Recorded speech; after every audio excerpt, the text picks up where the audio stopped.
नमस्कार, पर्दाफाश में आपका स्वागत है। मैं हूं आपके साथ सोनाली। आज पर्दाफाश में बात करेंगे हिजाब विवाद पर, जहां पूरी दुनिया में बच्चियों से लेकर महिलाओं तक ये चाहती हैं कि इस पुरुषवादी सोच नाम के हिजाब से कैसे छुटकारा पाया जाए। अलग अलग देशों में प्रोटेस्ट चल रहा है, वहीं भारत में ये मामला थम नहीं रहा है। ये मामला दिन पर दिन इतना उलझ गया है कि अब सुप्रीम कोर्ट में पहुंचा है। ये फैसला अब बढ़ चुका है। आज पर्दाफाश करेंगे मौलवी मौलानाओं की तरफ से हो रही ब्रेन वॉशिंग का, जो इस कदर मुस्लिम महिलाओं पर हावी है कि वो एक अलग ही ट्रैक पर चली गई हैं। क्या मुस्लिम महिलाओं को भारत में इन कट्टरपंथियों ने डराया धमकाया है? क्यों है भारत में मुस्लिम महिलाओं की सोच इतनी अलग और इतनी कट्टर? इसी के बारे में आपको बताएंगे। हिजाब विवाद पर जहां सबको उम्मीद थी कि कुछ बड़ा फैसला अब हिजाब पर सामने आ सकता है, जो याचिका दायर हुई है उसे खारिज कर दिया जाएगा, लेकिन सुप्रीम कोर्ट में यह फैसला बढ़ चुका है। जी हां, हिजाब विवाद पर पुराना फैसला अभी बरकरार रहेगा।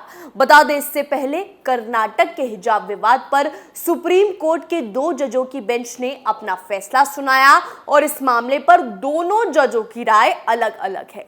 इसके बाद इस मामले को chief justice of India UU Lalit के पास भेज दिया गया है और उनसे बड़े बेंच में सुनवाई का आग्रह किया गया। ये भारत के समय बर्बाद करने का इन लोगों ने सही तरीका ढूंढा है। ऐसा हम इसलिए कह रहे हैं क्योंकि जहां पूरी दुनिया में औरतें हिजाब से छुटकारा पाना चाहती हैं, आए दिन प्रोटेस्ट सरकार से महिलाएं बार बार ये कह रही हैं कि हिजाब पर बैन लगाया जाए। कहीं हिजाब को जलाया जा रहा है तो कहीं महिलाएं प्रोटेस्ट में बाल काट रही हैं। सड़कों से लेकर घरों तक हिजाब पर बैन लगाने की मांग मुस्लिम देशों में हो रही है, लेकिन भारत में न जाने ऐसे कौन से लोग बुक फॉलो कर रहे हैं कि दुनिया से ही अलग हो गए हैं। लोग गोलियां खा रहे हैं। ईरान जो एक इस्लामिक मुल्क है, वहां की बात करें तो 200 के आसपास सरकार की तरफ से गोलियां चलाई जा रही हैं। हिजाब पहनने के लिए लड़कियों को मजबूर किया जा रहा है और नहीं पहना तो लड़कियों को गोली मारी जा रही है। जी हाँ, वहीं भारत जो एक मुस्लिम देश नहीं है, एक सेकुलर डेमोक्रेसी है, वहां के मुस्लिम शरिया के कानून लगाने की मांग उठा रहे हैं। एक अजीब सी विडंबना है भारत में, और मजेदार बात तो यह है कि सुप्रीम कोर्ट में इसकी सुनवाई हो रही है। देश का समय बर्बाद हो रहा है, वहीं कोर्ट फैसला नहीं कर पा रहा है। दिक्कत यह है कि एक स्कूल में 5 लड़कियों ने अचानक से किसी के भड़काने पर तमाशा शुरू कर दिया। इसके लिए कॉन्स्टिट्यूशनल बेंच का गठन हो रहा है। ये जो हिजाब गैंग है, उन्हें लग रहा है कि यह हमारा राइट है, जिस पर कोर्ट में जज के बेंच ने फैसला सुनाया है। जस्टिस गुप्ता ने छात्रों की याचिकाओं को खारिज कर दिया है और कर्नाटक हाईकोर्ट के फैसले को सही ठहराते हुए कहा कि हिजाब विवाद पर अपने फैसले में जस्टिस हेमंत गुप्ता ने सवाल किया कि क्या छात्र अपने मौलिक अधिकार का प्रयोग कर सकता है? क्या इस्लाम के तहत आवश्यक धार्मिक अभ्यास का एक हिस्सा स्कूल ड्रेस के साथ पहना जा रहा है? क्या सरकारी आदेश शिक्षा तक पहुंच के उद्देश्य को पूरा करता है?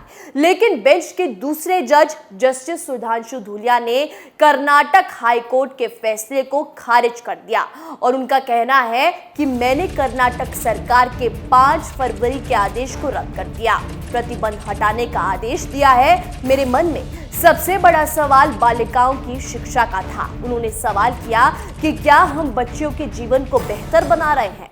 अब इस मामले को 3 जजों की बेंच देखेगी। जब तक फैसला नहीं आ जाता, तब तक कर्नाटक हाईकोर्ट का आदेश जारी रहेगा, यानी हिजाब पर प्रतिबंध लागू रहेगा।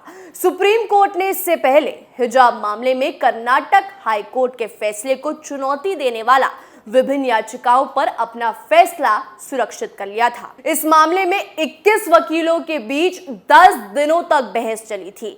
याचिकाकर्ताओं की ओर से वरिष्ठ अधिवक्ता दुष्यंत दवे ड्रेस कोड वाले कर्नाटक सरकार के संदर्भ में पीएफआई से उसके ताल्लुक का कोई जिक्र नहीं किया गया था। सर्वोच्च अदालत में दायर विभिन्न याचिकाओं में से एक में बताया गया है कि सरकार और प्रशासन छात्राओं को अपने धर्मों का पालन करने देने में भेदभाव बरतते हैं। इससे कानून व्यवस्था बिगड़ने की परिस्थितियां पैदा होती हैं। एक अन्य याचिका में कहा गया है कि हाईकोर्ट ने अपने आदेश में छात्र छात्राओं को समानता के आधार पर समान निर्धारित वेशभूषा पहननी चाहिए।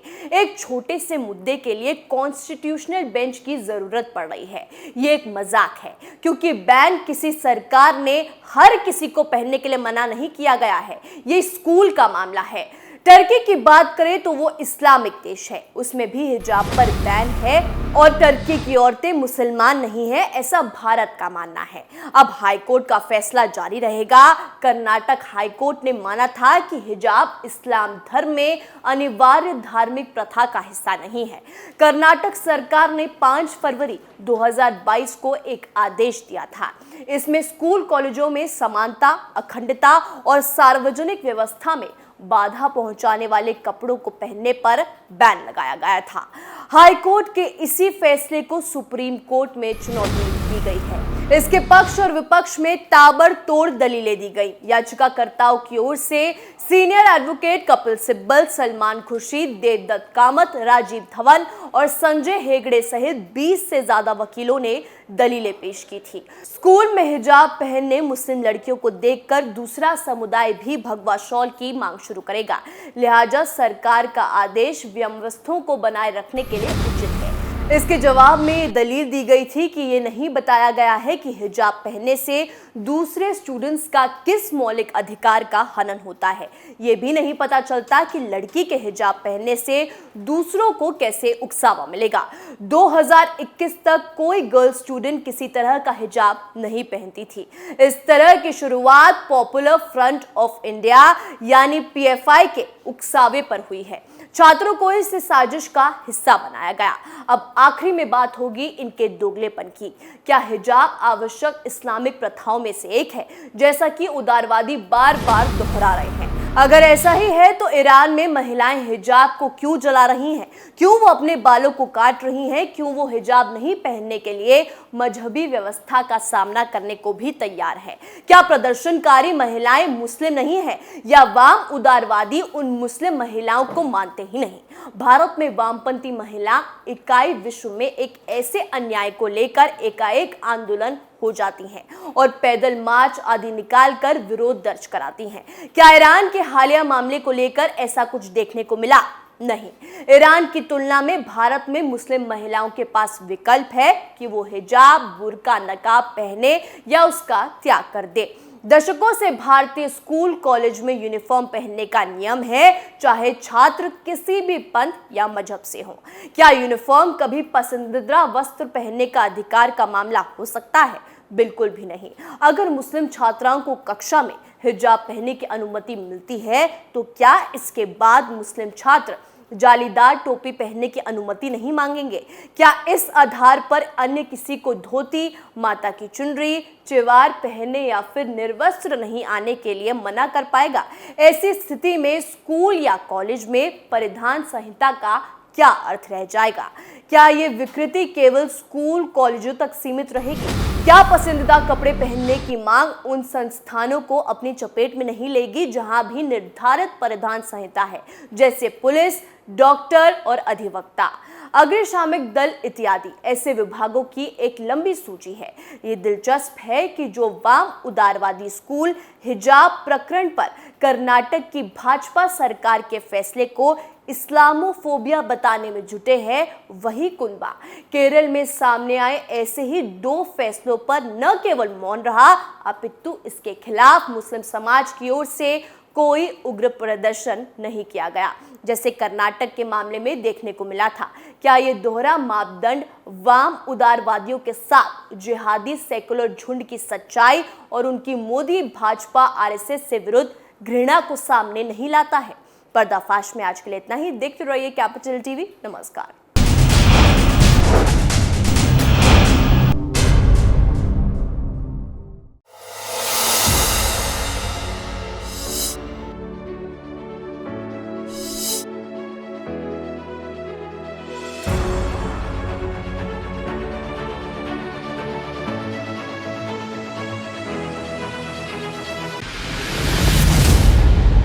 मैं राजनीति करता नहीं, पर राजनीति को बहुत गहरे तक समझता हूं। मैं लोगों के बीच रहता हूं, लोगों के मन को अच्छे से जानता हूं।